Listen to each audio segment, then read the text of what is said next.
Hi guys, so welcome back to my YouTube channel. I know it's been a minute, I haven't posted in a while, but I'm sorry about that. I'm still your favorite baby girl, always bringing you money saving tips. So today I'm just going to be showing you the easiest and fastest way to make soya beans. I'm going to start out by picking out the stones on the soya beans. You don't want this in your soya beans when you're making it for the baby especially, so you need to take out the stones first. And I'm just going to go ahead and wash with water first, just to take out the sand and the dirt. You can see how dirty the water is. And then I'm going to go ahead and boil for a few minutes.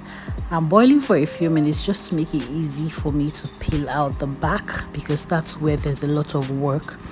So I'm just going to put it in a pot and boil for a few minutes. And it's a bit hot now. So the idea is to peel out the back while it's hot. That's the easiest way to peel out the back of the soya beans. So I'm just going to be going in with this potato masher and trying to, because it's really hot, so I can't put my finger in it, so I'm just trying to use a potato masher to peel out the back. And this is quite a lot of work. It took me about 30 minutes to get done, but it's a lot of soya beans, and I'm sure this would last for about 3 months.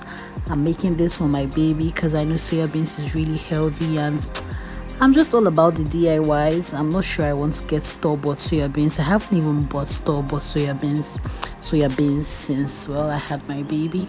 So now I'm going in with my hand. It's still really hot, but I'm just trying to go in with my hand and make sure that the peels come off really fast. And at this point, the back of my soya beans has been fully peeled out. So I'm just going to spread it outside to dry for a little bit. This will take a couple of days. I'm not sure how long, but depends on the weather. I'll see how long it will take. About 4 to 5 days, but let's just see how it goes. So you want to spread it evenly so that all parts get air and it gets fully dried. So next I'm going to peel out some plantain and I'm going to oven dry them for a bit, although some got burnt, so I had to do it again. And this is day 1 of the soya beans. Here it smells a bit funky and it's not dry, it's still wet. This is day 2. It's getting quite dry. It still has that smell, so you can tell that there's still moisture content. And on day 3 it loses that smell automatically and it's quite dry. And here is day 4. Of course, day 4 is really dry, completely dry, and it's ready to be roasted in preparation to be grounded into soya flour for the baby. So I'm also going to be adding granules, the dried plantain, crayfish, and some dates to serve as sweeteners. So to get started, I'm going to be roasting the dried soya beans with some gari. This is cassava flour or gari, the yellow one. You can use anything you like. You can also decide to roast it without anything, but I just like to use this. This works for me better. So I'm just going to be So guys, don't forget to click the subscribe button to subscribe to my channel to get more videos like this. So when it's fully roasted, you know that it's fully roasted when it turns brown, a bit brown, golden brown. It's already brown, but it turns a bit golden brown, and the gari as well turns brown. So that's when you know it's fully roasted. That's why I use the gari as well. So here I'm just sieving out the gari from the soya beans, and plus gari is not harmful too. So I'm just sieving out the yellow cassava flakes from the soya beans, and I'm just going to do a really good sieving. At this point the soya beans are fully dried.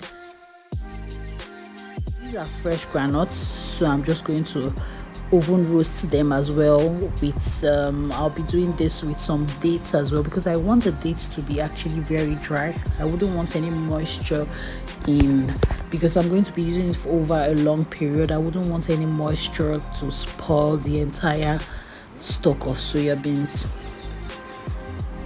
So I'm just going to be dried at 180, 130, 180 degrees, not too much. And here I'm adding the dates to the granules. I'll keep stirring to make sure that they don't get burnt. So at this point the granite is ready, and here I'm just going to squeeze in and try to peel off the back. At this point I've peeled off the back of the granite and everything is ready for blending.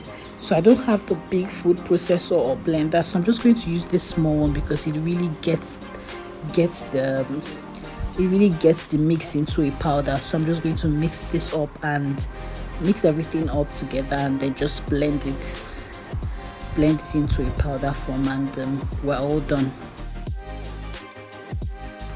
Our soya bean powder is now ready to be added to baby's pap, oats, porridge, and whatever you're giving to baby. Don't forget to just do a spoon at a time. Cover with a cling film to avoid its air getting in. And finally, if you like my videos, don't forget to subscribe to my channel, like and comment, and I'll see you guys in my next video.